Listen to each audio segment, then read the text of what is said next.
Bonjour à tous, on se retrouve aujourd'hui dans une nouvelle vidéo et ce sera pour parler de mon dernier coup de cœur.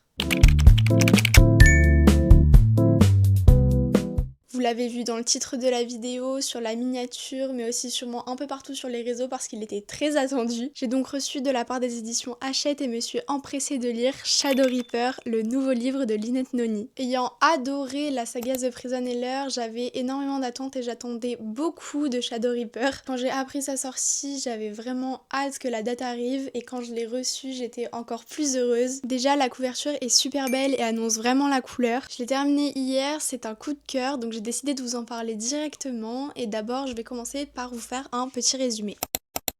Donc tout d'abord, l'histoire prend place sur une île qui est confinée par une brume mortelle et où chaque habitant possède en lui une partie de magie. Pour alimenter les protections qui protègent les parties habitables de l'île de la brume, il est décidé que les enfants, et ceux jusqu'à 14 ans, doivent céder leur partie de magie donc à ces obélisques de protection. Mais comme partout, il y a des personnes qui refusent de perdre ce semblant de pouvoir et ils vont se transformer en ce qu'on appelle des faucheurs. Donc un faucheur, c'est une personne corrompue par la magie qui va drainer la magie des autres personnes, notamment des enfants, et donc les tuer. Cette magie volée leur apporte des capacités surdéveloppées comme une guérison plus rapide ou une plus grande rapidité, mais ils y deviennent inévitablement addicts et ne peuvent plus s'en passer. C'est un véritable fléau qui menace la ville, d'autant plus qu'ils sont de plus en plus nombreux. De l'autre côté, il y a des trackers, c'est-à-dire des personnes entraînées à pouvoir arrêter les faucheurs. Ils arrivent à les détecter, notamment parce que les faucheurs ont des veines noires de magie corrompue, et donc ils vont les traquer et les arrêter. Dans cette histoire, on va suivre Viri, une traqueuse aguerrie qui a pour objectif d'arrêter le prêtre des faucheurs. C'est un peu comme leur chef suprême. Le prêtre des faucheurs est inaccessible, il reste toujours caché, mais Viri va mettre beaucoup d'énergie dans sa quête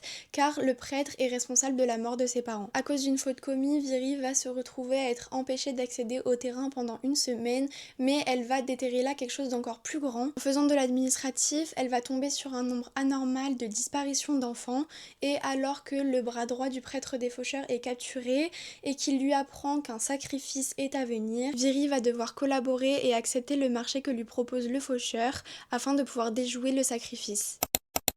Donc je viens de vous faire un résumé vraiment du début de l'intrigue. Au final, il se passe beaucoup d'autres choses, on découvre de nombreux enjeux au fur et à mesure. Comme dans tout bon livre de Lynette Noni, il y a un nombre de rebondissements incalculables et l'intrigue change plusieurs fois de direction. Ce que j'ai aimé aussi, c'est que l'histoire est entrecoupée par des lettres qui datent de la fondation de l'île et qui permettent d'en apprendre plus sur l'histoire, le commencement, les bases et les actions passées qui ont mené à la situation actuelle. Ces lettres permettent aussi de poser du contexte et de mieux comprendre tous les enjeux. On apprend plus sur le système de magie, le système de protection, sur le passé de Viri, mais aussi d'autres personnages qu'on fait la rencontre au fur et à mesure. C'est très bien ficelé, très bien construit, je n'ai absolument pas vu les plot twists arriver avant qu'ils soient littéralement sous mes yeux. L'univers est complexe et bien travaillé, même si à des moments j'ai eu un peu de mal à tout assimiler. Mais c'est pas du tout dérangeant à la lecture parce que on veut vraiment voir le dénouement de l'histoire principale. Comme toujours, il y a une petite romance qui fait du bien, c'est littéralement un enemies to lover avec du slow burn et plus de slow que de burn d'ailleurs. Ce que j'aime beaucoup dans mes lectures, c'est découvrir au fur et à mesure les problématiques,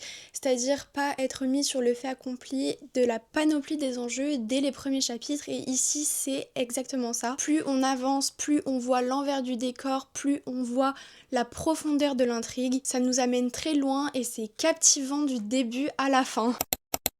Vraiment, je ne sais pas trop quoi vous dire d'autre, je ne me suis pas du tout ennuyée, c'est de la fantaisie épique avec de la romance et des personnages très attachants. Et puis les plot twists de fin, je me demande vraiment ce que je vais lire en attendant le tome 2. Parler un peu des personnages, et pour commencer, j'ai adoré le personnage de Viri.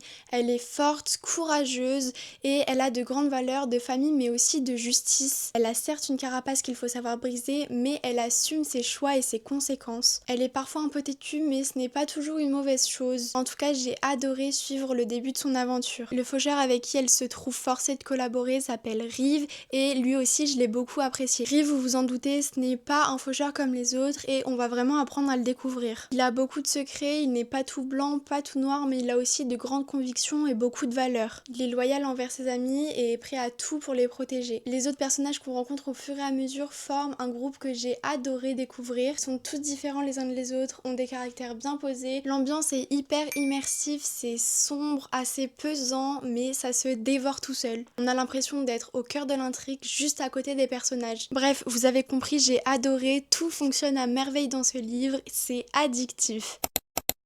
Bon, c'est pas étonnant, vous l'avez compris, je vous recommande à 100% Shadow Reaper et si vous le lisez, n'hésitez pas à me faire votre retour dans les commentaires, j'attends ça avec impatience. N'hésitez pas à me dire aussi si ce format coup de cœur un petit peu sur une seule lecture vous plaît, j'hésiterai pas à en refaire d'autres. En tout cas, pour le moment, je vous fais des gros bisous et à bientôt.